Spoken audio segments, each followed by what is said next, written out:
As people are coming in, if you want to just say hi in the chat and your name and where you're from.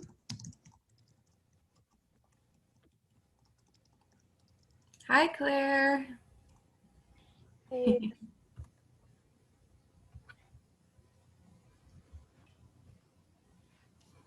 I put my hi in the chat, so now everybody else can feel comfortable putting their hi and where they're from in the chat.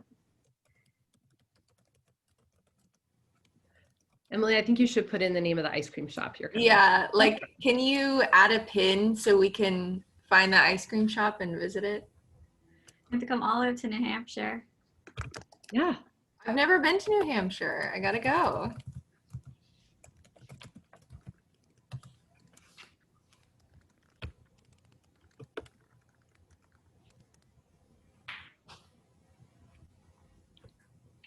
Aulick's Dairy Bar. Wow. Is there like a favorite Gaulick's special? Like, does everybody come for like a certain banana split or anything? Not really. It's actually like my boss's name is like Golix. That's like his last name. So it's like Golick, I guess, like ice cream. Oh, like Go Lick. Oh, So did he decide to start the ice cream store because of his last name? I don't know which came before, the chicken or the egg, but I just always thought that was funny. But no, we don't have anything special. I mean, we have this like really massive sundae, but not a lot of people get it because it's just too much ice cream. And it's like 4 sundaes in one, basically. So you get like 4 scoops of ice cream, 2 sauces, 4 candies, a whole banana with cream, sprinkles, the whole bit. So. Wow, that's exciting. So for those of you that are just tuning in, Emily, who's going to be one of our moderators, our leaders today, is actually coming to us live from Golik's Dairy Bar, where her boss generously is covering the front desk for her so she can be here for Trout Unmute. And that's why there's a mass amount of tools behind me. How are you? I'm well, thank you, too. Good. Where are you? I'm on campus right now. Oh, you are? So you're just like a couple blocks from me. Yeah, I'm in factory. You're in factory. Wow. Yeah. So what's it like being on campus? Talk to us. Like, it's nice. There's not a lot of students here, so everything's almost dead, but it's kind of like bittersweet kind of feeling. You want to see your friends, but you know what's going on, so you have to, deal with it. Wow. So do you have like a pod like of people you spend time with? Yeah, most of my friends live in factory also, so it's kind of we just going like seeing each other's room and going up and down. But like yeah. Okay. Yeah. One of our other Trout student assistants is on campus too. And her situation sounds a little less social than yours. So I'm glad you have people around you. Oh, yeah. So Bianca, you remember Ernest? Yes, I do. It's nice to see you again. Nice to see you too. I'll say hi. So Todd, we haven't met yet, but I'm Heather from the Trout Gallery. Education person is how you can think of me. Hello. Hi, welcome to Dickinson. I'm glad to be here. I'm in Carlisle and yet can't go to campus. So this is the world we're living with. It must be a really weird introduction to a new job and campus. Yeah, in some ways, it's like I didn't leave Chicago. I could still be in my apartment and it would be the same kind of experience, but I have slightly more room, which is nice. Oh, not crammed in a tiny apartment. Yeah. Are you like out walking? Have you found all like the trails and stuff? Yeah, my partner and I bought bikes as well, which has been very important for my mental health. Yeah, you can't get a bike anymore. I'm glad you managed to get one because they're sort of sold out. Yeah, my recommendation is just obsessively checking bike store websites in all of your spare time. In all of your spare time. Whatever that is. Excellent. I love it. Well, what do you guys think about going ahead and getting started? Sound good? Yeah. Cool. Well, my name is Bianca Martucci-Fink. I am the Communications and Events Coordinator for the Trout Gallery. I'm so glad that you guys are here. Thank you so much to coming to this Trout Unmute. We're really excited to be celebrating out on Britain with all of you, and I want to thank Todd and Dickinson LGBTQ Services for inviting us for this artful discussion with all of you today. So if you're not familiar with our digital event series, Trout Unmute is a student-led series that is aimed to give you behind the scenes access to conversations, research, and creative inspirations taking place at the Trout Gallery. So with that being said, I will turn it over to our student intern, Emily Benson, and our curator of education, Heather Flaherty, to get us started on today's activity. Hi, everyone, and welcome to our third Unmute session of the semester. It's really exciting to be here virtually. I am in New Hampshire right now, and I'm a senior this year at Dickinson, an American Studies major, and I'm an interpretation assistant. And I'm Heather Flaherty. I'm the curator of education at the Trout Gallery. And Emily and I are excited today to bring you a new set of objects from our permanent collection that we want to talk to people about. So this is our first time getting to talk to audiences about these objects, which is really great for us. Right, and as many of you know, October 11th is National Coming Out Day. And so today's session is focused on LGBTQ+ issues of representation in art. Today we'll be talking about two works in our contemporary photographer, Lissa Rivera. These works were actually purchased by Dickinson students. Every year, a group of students travel to New York City to select works for the Trout Gallery permanent collection. The students are asked to engage to either choose something that knocks their socks off or to choose works that are engaged with the social issues of today. These two works do both. Our plan for today is to let you drive our discussion of these works by using an activity called See, Think, Wonder. We'll begin by looking at the photographs closely. Then we'll share what kinds of issues and ideas these photographs make us think of. And then we'll answer your big questions about these works. And so I'll ask Bianca to share the PowerPoint at this time.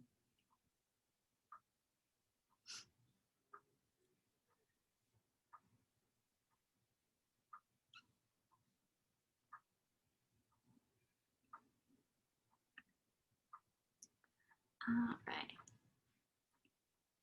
So we're going to start by looking closely at this first photograph. Art can be really intimidating to talk about. As someone who hasn't been an art major or anything for a while, and I'm only a minor still learning, one of our goals is to empower everybody to feel confident about talking about art. So I'd like you to begin by spending just 2 minutes just looking at this image. I want you to find at least 10 different things that you only see, not really analyzing it, just things that you see, and be ready to share. If you would like, it may be helpful to use a scrap piece of paper to write these down. And you can begin looking. And I'm timing, so I'll let you know when you have like a minute, 2 minutes, but you need to find 10 things in the image.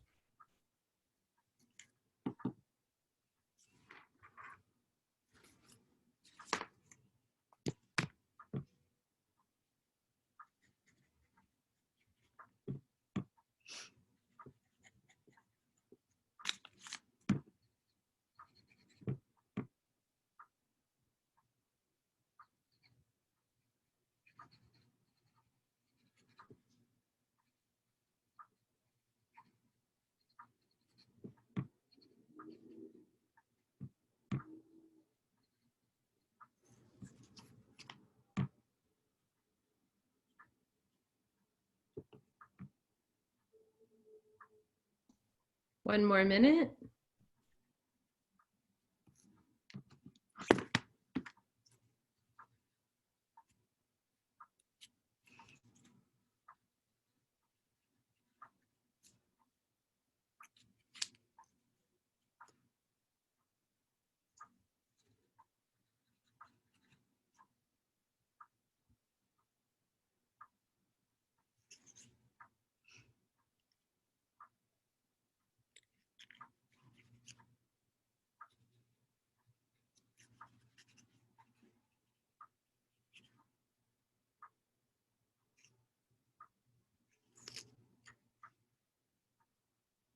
And remember, you're looking for 10 different details.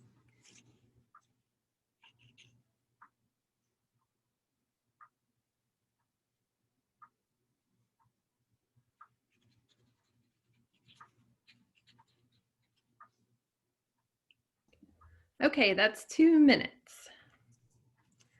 All right, so before we tell you anything about the image, let's just talk about it.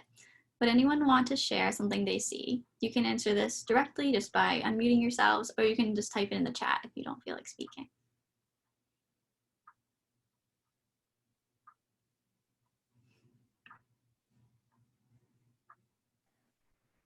I can go. So what I'm seeing right now, I see some kind of like religious symbolism with the portrait of Christ in the background on the wall. I also see like kind of like a juxtaposition of colors like white to the I think it's like a long exposure of the girl moving out of from the person, and also versus the color of the person wearing black, kind of like a darker tone attire, and also with express her posture is very reserved compared to the other in person moving out, kind of like standing, almost like dancing around this person itself. And that's the few things I see. Wow, it's almost like you're an art major or something, Ernest. I am. I love it. I love to hear other people talk about art because I see things that I think I've looked and looked and I didn't. Like, it never occurred to me to think about the comparison between their postures, like this sort of contained and reserved and this much more sort of fluid and open. I love that detail. Anybody else want to share something they noticed? I was focusing on what types of objects cast shadows. And I thought it was interesting how the figure that's showing the long exposure near the wall is casting a shadow on the wall. But the figure sitting down, there's no shadow to be cast there. It's kind of, different from what I would expect of kind of a ghostly figure versus a more static one. Yeah, I love that. Yeah.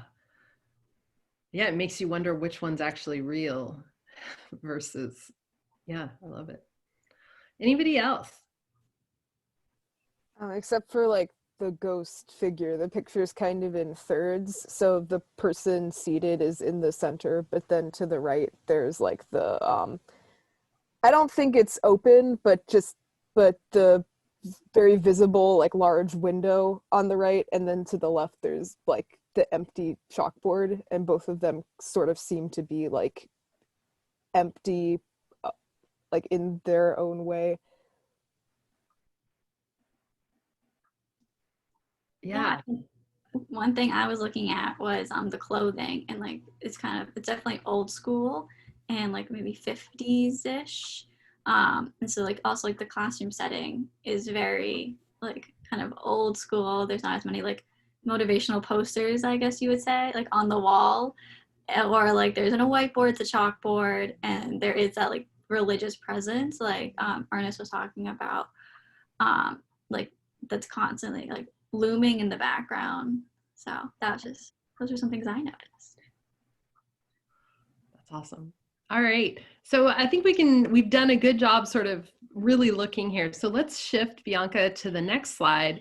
So we actually have 2 objects in our collection that were bought at the same time by Dickinson students. And, one of the areas that we don't have a lot of objects in the Trout Gallery that we can use to talk about are issues of particularly fluid gender or gender ambiguity, and particularly we don't have many contemporary images of GLBTQ populations. And I think that was one of the things students were thinking about when they went on this trip is like, okay, this is like a major subject that we need to be talking about on campus and across the curriculum. And so let's choose some works that will allow us to start to think about some of these issues. And so these were the 2 that were chosen. They're from the same series. That's a series that's about spaces that Lissa Rivera did. So what I'm going to ask now, if people, these are two works by the same photographer, they're from the same series. What are some of the similarities you see, and what are some of the differences?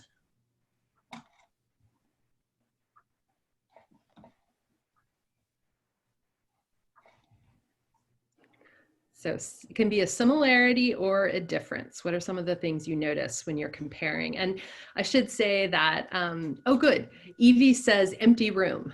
Great, yeah, so like in terms of similarity, they both have an empty room. So we're looking at a space that doesn't look like it's currently being used on like a daily basis. It's sort of an empty space, great. Other similarities or differences, and you can put them in the chat or you can just share.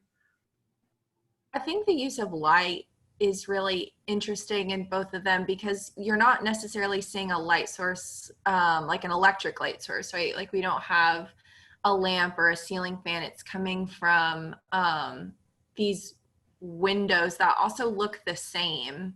And then we see that kind of greenery outside the windows in each piece.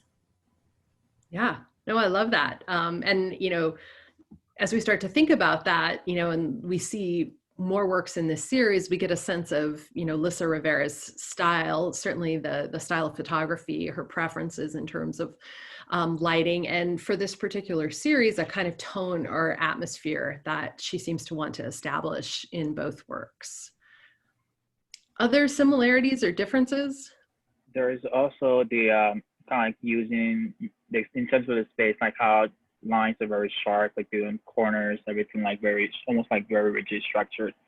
And compared to like the figures, almost like organic shape in their expressing themselves. Yeah, I love that. Yeah, there's the compositions themselves are filled with pretty geometric lines. The architecture of the ceiling and the walls, but also, you know, when she frames in Yellow Classroom, when she frames the figures in a corner, we automatically are then noticing the two intersecting lines in that corner. Yeah, great. Are there any other similarities or differences? I noticed that both of the like main figures are like looking down at the ground, and that they don't really, there's no reflection in the attic dormitory.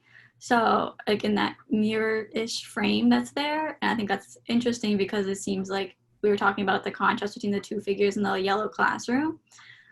So like, what does that speak to about like seeing yourself and how you view and think about who you are and like how you represent yourself?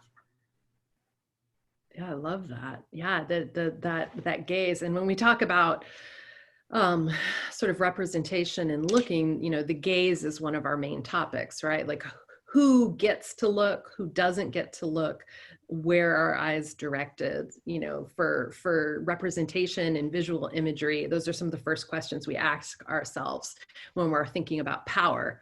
And power balances and imbalances in society, and then how they're like replicated or reconstructed through viewing practices. Absolutely.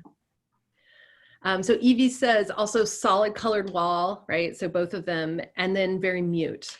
And I think, yeah, I love that you use the word mute, Evie, because there's a mutedness to the color palette. Like these are sort of paler yellows and greens, but also the sort of tone or atmosphere feels muted. This does not feel like a lively place.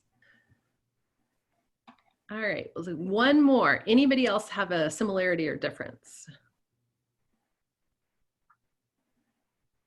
I kind of like going back to what Emily said about the two figures. I mean, you could say that there's a difference in that the Yellow Classroom has two human figures, but then in the attic, we still see kind of two, like the replacement of the figure in white is replaced by the empty kind of mirror frame that we see. Oh, that's really interesting. Yeah. So just so everybody knows, since, you know, Emily brought up at the beginning that one of our goals of this series is to kind of make art much more accessible to people. But this is a really great strategy anytime you're looking is comparison. The reason all the old art history classes had 2 projectors at the back and you sat in black rooms was because you're always comparing and contrasting images. And it's actually a great tool for helping you see more and actually get more out of a viewing experience. So we'll go on and move to the next part of our session.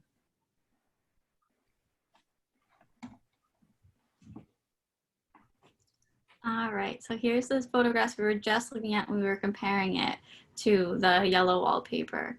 We're gonna do the same thing. I'm gonna have you look at this photograph for 10 minutes and try to notice if you can see anything different about it. Don't really think about the yellow wallpaper photograph. And Heather's gonna time you for 2 minutes.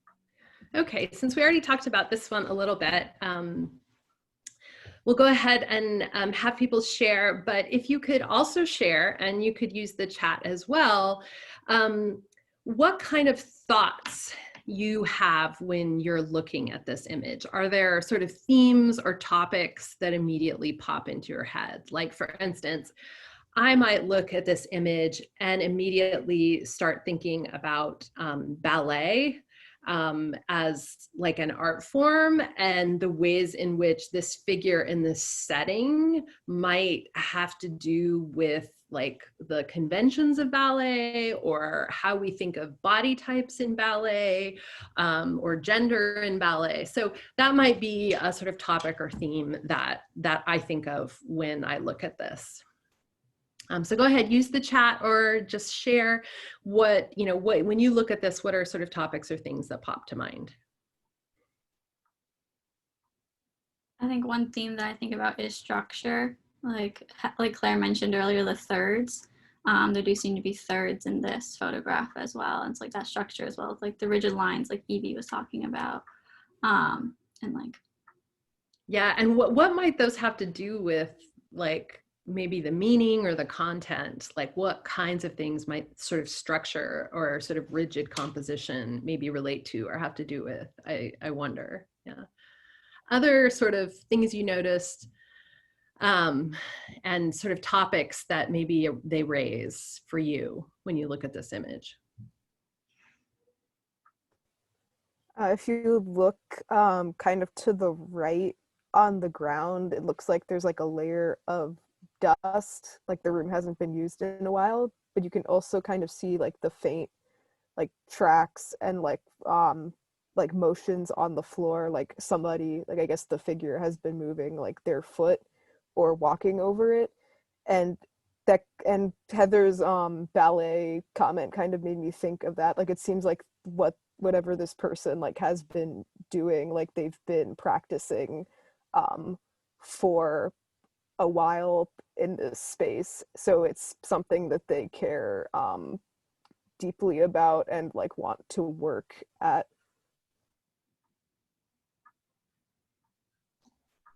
Yeah, I love that. And you know, what we're doing here is a little bit of inferencing too. We're like seeing things and then we're like, I wonder if that has to do with this topic or that topic. Any other sort of themes or topics you think of when you look at this image? I'm also, when I was looking at the title of the work and it says Dormitory, and it was almost like going back to what you were talking about with the ballet, kind of a person dancing, especially in the private space, it's kind of like very sacred to them. So it's kind of them being that space, expressing themselves. But also they're thinking like the kind of the hard structure, the lines, so kind of like, I think about that as like the outside world in a way, kind of keeping them boxed in, like kind of like controlling them in a way. And then the colors also, with the green background, it's almost kind of giving like a relaxing, kind of like a neutral type of tone energy towards compared to like the yellow one, which was more of like vibrant, kind of stimulating the mind when you look at it. And then this one's more like you in your private space, relax and doing your own thing, be yourself in a way. Huh. I love that. Anybody else think of any topics or themes when you look at this image? I think we see some of these things reflected in the clothing, which feels in some ways dated like the classroom one did, but in this case, compared to the kind of rigid lines or the structure of the setting, the clothing is very fluid or diaphanous or kind of ghostly in some ways. It's flimsy and feminine against the kind of rigid structure of the classroom shape and space, and the body, as much as the figure of the body is sort of still and solid, becomes much more organic and feminine in many ways because of the clothing and the hair. Yeah, absolutely. And, you know, I think there seems to be this sort of tension that we keep seeing between these organic figures and these sort of rigid backgrounds. So we're going to turn to the last part because we're sort of running out of time now. And what I'd like everybody to think about, or go ahead and you can write these in the chat, and it'd be great if everybody could write at least one in the chat. Like, what do you wonder about these images? Like, what questions remain unanswered? Like, what would you like to know if the photographer was standing in front of you, or, you know, an expert in these photographs? What kind of questions would you ask them in order to feel like you really sort of understood these images? And Bianca, do you want to go back to the comparison of the two so that people can look at both while they're thinking about this? Like, what questions will remain for you in terms of these photographs? What do you want to know? What do you want to ask the photographer? So go ahead and use the chat to type in questions you have.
Okay, great. So in our last few minutes here, we're going to look at the chat and sort of answer some of your questions. And I think it's a great idea to think about the ways in which, when you look closely, you start to sort of get more and more curious and how to follow that. And often it leads you to the most, like if there's something you're personally curious about, it's probably going to lead you to a much more satisfying viewing experience to kind of know the answers to those questions. So I'll start with Emily's. Did you intend for the long exposure figure to look like a ghost in the yellow classroom? And as far as I know, Lissa Rivera hasn't talked about specifically that figure, but all of her images are extremely, she does a mixture of sort of back and forth interaction with her muse, BJ. This is her partner. And they both plan things, like they planned to use this particular setting and place, but then they also, as they're interacting with one another, they let things sort of evolve. So it's hard for me to know if that exact element she planned, or if in the course of several iterations of them working together in that particular space, in those particular costumes, if that's kind of where they landed. There's my question, which we'll get to later, which is not totally answered for me. So is there a relationship between the window versus the figure, or is that just an artistic choice? I think that is an artistic choice, but I'm not sure if it's planned. And I'll sort of tackle Bianca's, because I think it might help answer a lot of people's questions, which is who, when, and where. Who are these figures and what are they doing in these spaces? Like there's a lot of anonymity in the figures. So the figures are the artist herself, Lissa Rivera, and her partner, BJ. And they were good friends before they became partners. And their relationship started because BJ sort of confessed to her in a moment of intimacy that he really loved wearing women's clothes, and that it was something that he was always drawn to, but he always felt was sort of squelched. He was never able to like really explore. And so they started off, she was like, well, what about I photograph you in women's clothes? You know, like would you feel comfortable? And he said yes. And so they started these sort of experiments together, with BJ exploring how he felt. And pretty soon they were each exploring gender together, because she also had always felt like she didn't conform to any of the gender types that were out there. So she kind of experimented with a number of different gender types, everything from sort of a butch figure who hung out with the guys and cussed a lot, to a like aloof, you know, loner type, you know. So she kind of was exploring these types, and then a really high femme figure known for sort of almost a pinup kind of persona. And so they started exploring together, and what they found was that BJ was able to really open up in this environment and express things about his gender that he'd never been able to explore, and the same for her. And so they actually ended up falling in love romantically and became partners. And she sees their relationship as very give and take. Like she might plan, or they might plan together. They have ideas and they shift and change their positions and what's happening in a really organic way during shoots that they do together. And this particular series was photographed at in a building that was no longer in use, but that had begun as a Catholic school for all boys. And in like over the years had been like a meditation spa resort, had been a junior high school, had been like, it had had a number of different religions that lived there in addition to schools. And so there is this element of religion, gender, and identity that are kind of established by the space, but then run through the series. And she does photograph in the series. So in answer to Claire's question, like, I very much see her photographs as working together in these sets, these series. There's generally around 10 to 12 photographs in a series. And if you look at the rest of the ones photographed in this particular series, I think all together they really work, and they play off each other, and they nuance our thoughts about gender and gender expression as a whole. And I think one of the real differences in this series is religion comes in more than a lot of her work. Let's see, other questions that I can answer. So Todd's question about desire, I think while I can't answer this particular title, one of the things that Lissa Rivera talks a lot about is the way in which BJ, her partner, is extremely desirable to her, particularly when wearing women's clothing or clothing characteristically thought of as feminine, and how for her that is a sort of sexual experience that can't be found in other areas. And so really, I think one of the things she's interested in is expanding our notions of desire and what is desirable, so that we start to think much more sort of much more broadly about desire and desirable objects and desirable figures. And we kind of open up what is a pretty narrow canon that's been established by media primarily. Okay, so I think those are most of the questions I've had. Any lingering questions or comments or reflections from the audience?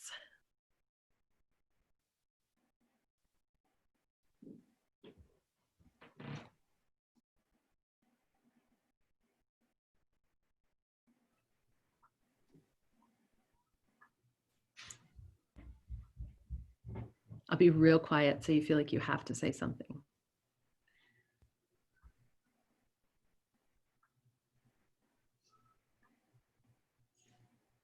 I have a question about the rest of the series, because you said that you have these two that students had selected. So where is the rest of the series at? I know, right? So the rest of the series can be purchased. There's still photographs available. And I don't know what her cap, so these are digital photographs. So they can be reproduced. Generally, professional photographers set a limit on reproduction so that they'll do like, you know, an edition of 30 or an edition of 78. So I don't know what her edition, like, I don't know how many editions there are and how many other places have like incomplete sets or just pieces from sets like we do. But you can still purchase more works from this series. So if we wanted to acquire the whole series, we could. Although I have to say there's some of her other series I want even more, or at least I want photographs from more. Like her Beautiful Boy 1 and Beautiful Boy 2 series, I'm infatuated with. Like, Bianca, will you go forward towards the comparison I have towards the end? Okay, so this is a great example. So Boudoir, which is from 2015, which is from her Beautiful Boy series. She does a lot of images that pick up like canonical representations of gendered individuals throughout history. So like this image of BJ is set up to be so much like, on the right you have Ingres' Odalisque image, which is an update of, you know, an earlier Titian painting, the Venus of Urbino. Like, it's the whole Venus, you know, the perfect woman. And she goes through, and it's this, but it's also scenes from movies. Like, Todd did an interview with us and he talked about some other images from media that he immediately thought of when he thought of her work. And she's really updating and expanding and nuancing how we think about gender and desire and sexuality and representation. And so I feel like that comes out more in some of her series than it does the Sacred Spaces series. So I want some of these. I really want Boudoir, for instance. Any other thoughts? All right, well, I'll let Emily go ahead and sum us up if we haven't lost her. Hopefully we haven't lost her. Oh, there she is. Okay. Right here. That's all the time we have for today. We hope we were able to show you how artists are approaching complex topics and traditions in a modern way. And we encourage you to keep having discussions about LGBTQ+ representation in art and media, especially with the other events that are going on today online. Our next Trout on Mute is Halloween themed, which will be held on October 20th. And on October 29th, we have an artist talk with Steve Prince. Thank you so much for coming, and we hope to see you very soon. Thank you guys so much. Hi, thanks so much for coming. Thank you. Good to see everybody. Good job, Emily. Tell your boss thank you for us. I will.